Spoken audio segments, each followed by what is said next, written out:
जानना चाहेंगे ऑडियंस जो लाइव ऑडियंस आई थी उनके थ्रू आप बाहर आई हो, क्या क्या क्या कहना चाहूंगी? आपकी जगह अगर कोई निकलना चाहिए था तो कौन निकलना चाहिए था? मुझे हम चार जो नॉमिनेटेड लोग थे उनमें से मुझे ऐसा उस वक्त लगा था कि शायद विकी भैया निकलेंगे on the basis of vote, but unfortunately मैं निकली। आयशा, आप घर में जाने का आपका मेन मोटिव क्या था? आप क्या मुनावर के बाहर आने का वेट नहीं कर सकती थी? क्या कुछ सोच के आप घर में गई थी?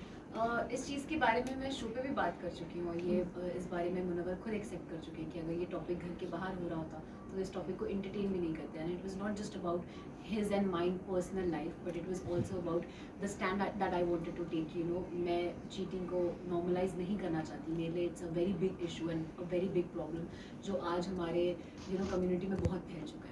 ईशा, आपने एंट्री तो ली थी धमाकेदार, सॉरी, आपने एंट्री तो ली थी धमाकेदार, लेकिन उसके बाद आपका गेम बहुत स्लो हो गया। फिर अचानक आपको नॉमिनेशन में डाल दिया गया। उसके बाद आपने जो भी बोला मुनावर के लिए, जो भी आपने कहा था कि मैं प्रूफ देकर आई हूँ, बाहर उनका ये चल रहा है वो चल रहा है, तो इतने दिन आप चुप क्यों थी? आपने क्यों नहीं बोला, जबकि इस चीज़ को वीकेंड के बाद पर भी एड्रेस किया गया था?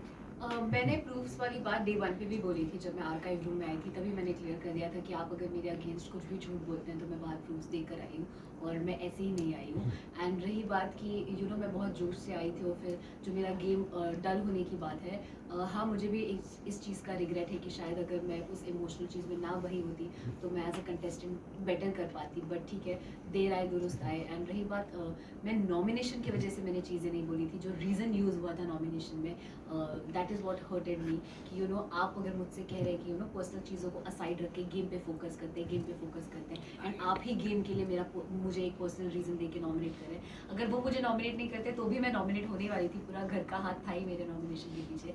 So it was not because of nomination, it was because of the reason.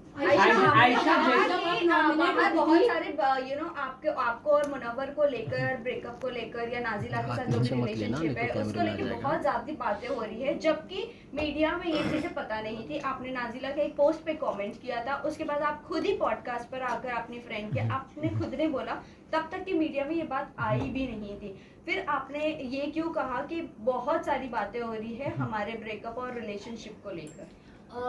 First of all कि ये जो पॉडकास्ट वाली बात है या मेरे कमेंट करने की बात है, मैं तो खुद ही मैं ये पहले भी बोल चुकी हूँ कि मैं खुद ही अपने सोशल मीडिया पे ये चीज़ जिस दिन मुझे पता चली थी उसी दिन पोस्ट करने वाली थी इस चीज़ से रिलेटेड एक वीडियो बना के। क्योंकि I don't have a problem अगर मेरे साथ किसी ने गलत किया, कोई अपने पब्लिक इमेज का मिसयूज़ कर रहा है तो मैं क्यों ना बोलूँ उस चीज़ के बारे में।